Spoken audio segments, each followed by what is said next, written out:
Y Ángel, tenés un sobrenombre. Me enteré que tenés un sobrenombre. ¿Cómo te dicen? Coché me dicen. Coché. Coché. ¿Y de dónde viene? Viene de los primeros años de vida. No sé si algún primo, alguna prima no me podía llamar por el segundo nombre, José, y me empezó a llamar José. Y bueno, de ahí me quedó Coché. Me conocen en casa, me conocen mis compañeros de escuela, de estudio, me conocen aquí en la diócesis por Coché. Y en el WhatsApp que te pone, che, Coché Macín, ¿cómo te pone? ¿Cómo figurás? Y de todas, no, para ellos Coché, sí, pero después mucha gente me conoce de mi trabajo como sacerdote y me pone obispo Coché, por ejemplo, o padre Coché, sí, sí. Mis hermanos obispos, la mayoría me conocen por Coché también. Sí, sí. Y contame, vos me decías que viniste a Casa de Nazaret, que ahí empezó todo este trabajo de discernimiento que es muy profundo, que es muy fuerte, pero en algún momento tiene que haber estado ese llamado. ¿Cuándo vos sentiste que esa era tu vocación? Yo siempre le pregunto a cualquier cura que me cruzo, ¿cuándo es el momento? ¿Ustedes qué sienten? ¿Que les cae un rayo, que les abren un camino? ¿Cómo es ese llamado? A ver si me lo podés contar vos con tus palabras. Sí, yo por un lado te diría, hay como un hilo, o hay algunos momentos así que van marcando una dirección en la vida. Y bueno, yo recuerdo, por ejemplo, que me quedó grabada la hostia en una custodia que vinimos a Malabrigo. Yo era chiquito, habría tenido dos o tres años, y había adoración al Santísimo. Por ejemplo, de eso me acuerdo, un recuerdo imborrable que yo lo considero como un hito de un vínculo especial con la Eucaristía. Después, una anécdota que yo no sé cómo tomarla a esta altura, digamos. Mi padre se enfermó cuando yo tenía 12 años. Fuimos al campo a abrir unas zanjas para que salga el agua, había llovido, porque el girasol era chiquito, entonces le hacía daño el agua, ¿no? Y cuando terminamos de trabajar se sentó en un tronco y me dijo, escuché una voz, que no voy a volver nunca más aquí. Y de hecho se enfermó esa semana y cayó en cama, estuvo 2 años y 4 meses postrado con un cáncer en la médula, y después falleció. Y ese fue para mí el momento más fuerte, aunque participaba de los grupos de iglesia y demás, pero la enfermedad de mi padre y el modo como él la asumió, como él entregó su vida a Dios, el conjunto de eso y las palabras finales que él me dijo cuando nos despedimos, porque él se despidió antes de morirse de cada uno, fue como que me dejó esta huella, ¿no? Tenés que dar tu vida por algo que valga la pena. Y bueno, a partir de ahí empecé a buscar, a discernir, por eso mi venida a Casa Nazaret, porque entendía que esa inquietud la tenía que seguir, tenía que tratar de clarificarla. Y bueno, siempre estaba con fuerza la imagen del sacerdote, es decir, que Dios me quería para eso. Y tengo que compartir también con vos, con la gente que nos está viendo.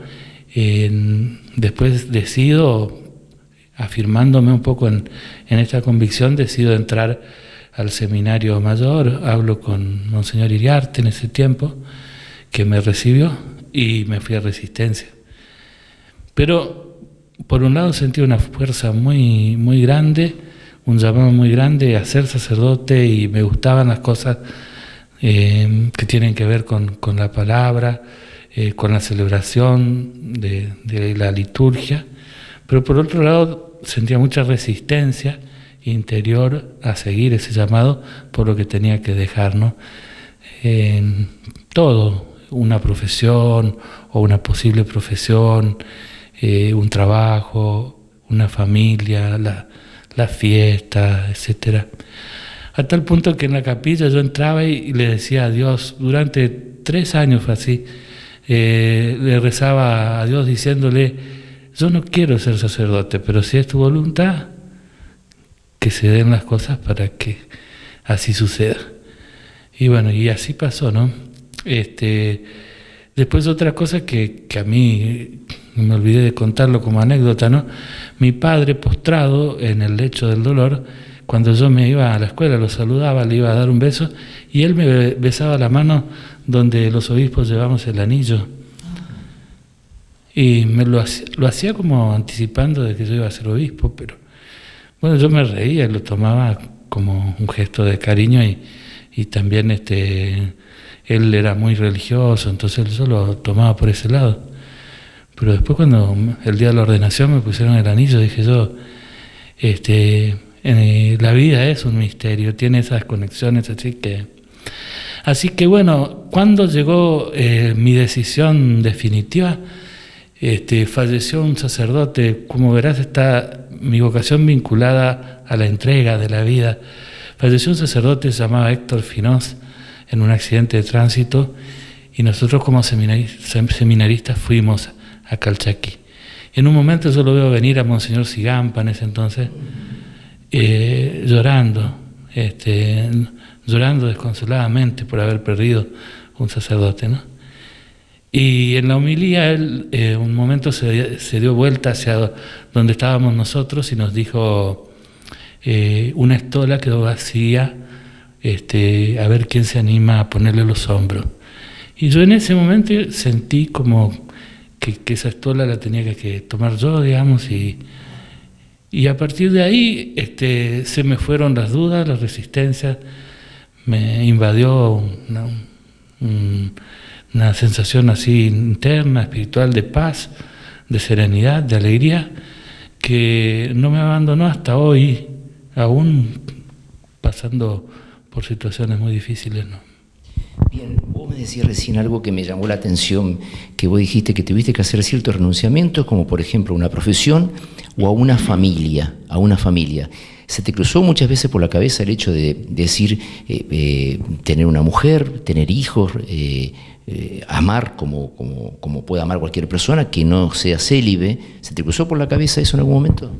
Sí, por supuesto. Así como te lo decía, ¿no?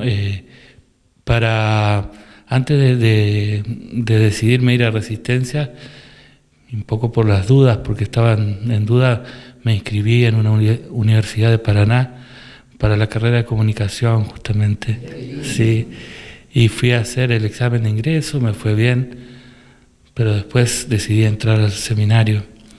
Entonces, había algunas cosas, sobre todo me gustaba en ese entonces, y me sigue gustando, la parte de redacción, la parte de prensa, digamos, y después, por supuesto, también me hubiera gustado tener una familia, y no solamente así como un sueño, sino con algunas personas concretas, amigas que conocí.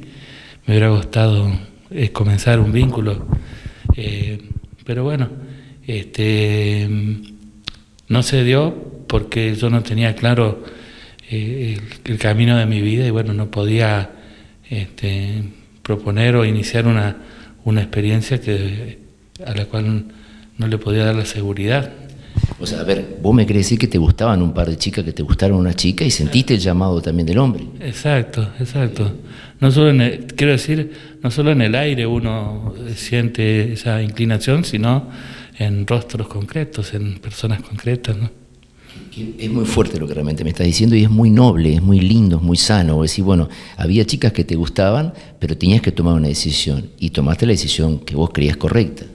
Sí, tomé la decisión pensando en esto, que uno tiene que preguntarse, pero también tiene que preguntarle a Dios respecto del sentido de la vida.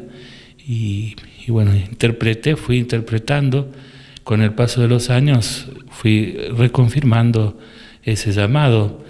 Después, en una etapa donde conocí y leí mucho de psicología, revisé también, ya siendo sacerdote, si no era un mandato familiar que yo estaba siguiendo y esas cosas. Y bueno, le di todas las vueltas que te puedas imaginar, pero siempre llego a una instancia donde yo no logro explicar humanamente el porqué apareció esta inquietud. Si bien hay muchos factores que suman, como ser un ambiente religioso, gestos, demás, yo experimento que el haber sido sacerdote tiene que ver con un mandato familiar, pero es más que eso.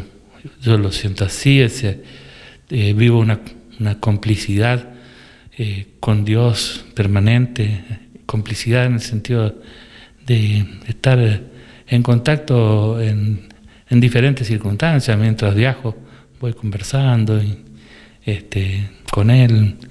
Entonces experimento que la vocación tiene que ver con eso, en última instancia, no solamente con otras cosas u otros factores. Bien. Te propongo hacer el último cortecito y un par de preguntitas más que te quiero hacer. No me quiero ir sin resolver esas preguntitas, ¿sí? Ya venimos, ¿eh?